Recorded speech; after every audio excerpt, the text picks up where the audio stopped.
Pemanggilan pemain seolah jadi masalah yang dari dulu selalu ada. Yap, sebagaimana kita tahu, kalau sampai saat ini PSSI masih berupaya melobi tim-tim dari pemain abroad untuk melepas pemainnya ke Piala Asia U23. Namun jelas ini bukan perkara yang gampang. Nah, di satu sisi, banyak klub-klub dari Liga 1 yang juga menolak pemainnya dipanggil ke timnas U23 dengan alasan bukan agenda resmi FIFA plus kompetisi yang masih berjalan. Melihat ini semua, maka banyak pihak yang menekankan untuk jangan menggantungkan nasib STY dengan hasil di Piala Asia U23. Karena ya tadi, kemungkinan pemain yang tampil pun belum jelas, sehingga agak kasihan melihat gimana target tinggi yang dicanangkan ke Coach Shin.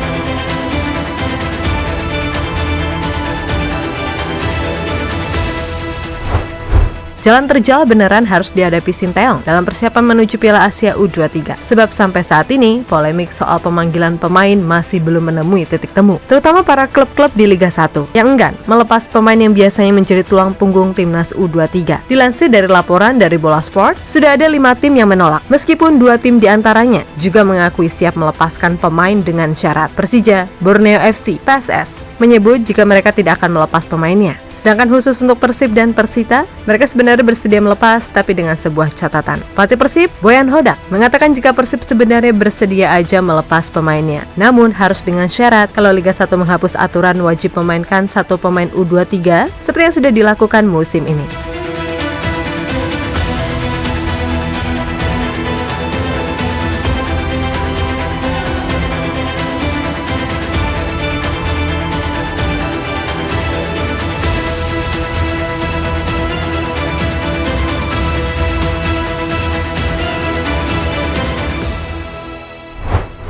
Nah, itu tadi dari Liga 1. Gimana dengan yang abroad? Pratama Arhan sudah pasti bisa karena diizinkan. Sedangkan sisanya masih 50-50. Elkan Bagot dirasa akan sulit, mengingat ia kini mulai mendapatkan kepercayaan dari pelatih buat main penuh. Bahkan di laga terakhir, Elkan main bagus saat Bristol menang atas Carlisle. Selain itu, jadwal padat yang akan dilalui Bristol di bulan April pastilah membuat pelatih Matt Taylor berpikir 2 kali untuk melepas Elkan. Apalagi Elkan sendiri kan di sana berstatus pinjaman. Otomatis dia butuh menit bermain demi karir ke depannya. Begitu pula Ivar Jenner, Marcelino, dan Rafael Struijk. Ivar yang selama ini jadi andalan Jong Utrecht jelas dibutuhkan karena dia adalah pemain penting. Apalagi kini posisi timnya sedang berjuang keluar dari zona degradasi. Ya pasti ini membutuhkan lobby yang kuat dari Erick Thohir agar ketemu jalan keluarnya.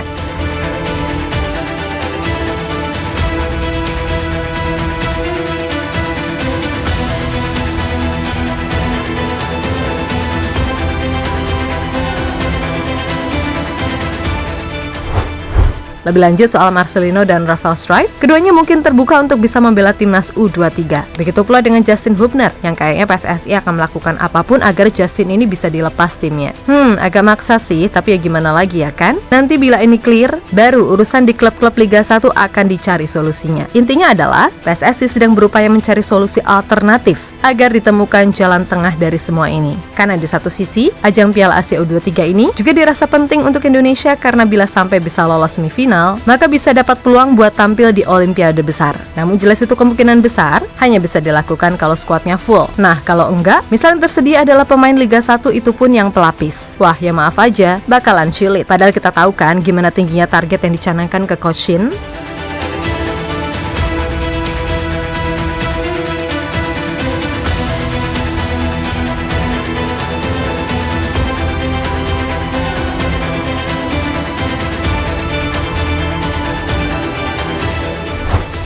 Di sisi lain, Coach Shin sebenarnya memahami. Beberapa waktu lalu dalam konflik yang serupa, beliau sudah pernah mengatakan jika ia memahami perasaan dari pelatih-pelatih Liga 1 yang tidak melepas pemainnya di tengah kompetisi. Saya mengerti hati para pelatih seperti apa. Mereka juga pasti punya target masing-masing dan ingin berprestasi di Liga. Apalagi pemain-pemain yang saya panggil mungkin adalah pemain inti di tim mereka. Lebih lanjut, Ketua Umum PSSI Erick Thohir, sebagaimana dikutip dari Jebret Media, akan sebisa mungkin melakukan yang terbaik dalam mencari jalan keluar dari ini semua. Semua itu sudah kita bicarakan dari tahun kemarin. Coach Sinteyong mau, saya mau, dan PSSI mau. Pemain mau. Liga ya kita harus bicara seperti klub-klub yang di luar negeri. Dalam negeri semua kan upaya. Tidak ada istilahnya kita tidak mau mencapai target. Saya juga dekat dengan para pemain, kadang-kadang saya WA. Saya justru tipe pemimpin yang mengapresiasi tim, mendorong tim supaya sukses. Karena saya yakin kesuksesan saya pun karena tim, bukan pribadi.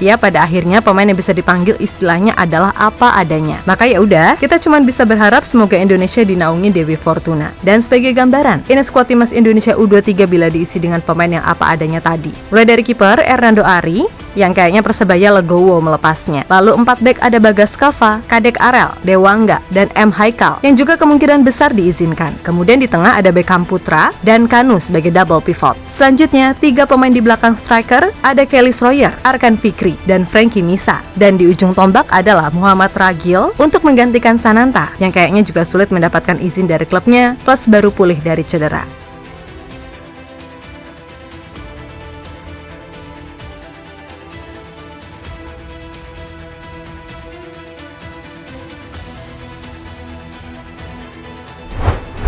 Nah, itu tadi adalah gambaran jika timnas Indonesia U23 main dengan skuad apa adanya. Jika benar begitu, ya udah, kita harus siap menerima apapun hasilnya. Toh yang terpenting, di kompetisi resmi Indonesia udah berhasil tampil baik dengan lolos ke 16 besar. Namun masalahnya, ini menyangkut masa depan Coach Shin, dan kita cuma bisa berharap semoga ada titik temu di balik semua masalah ini. Oke?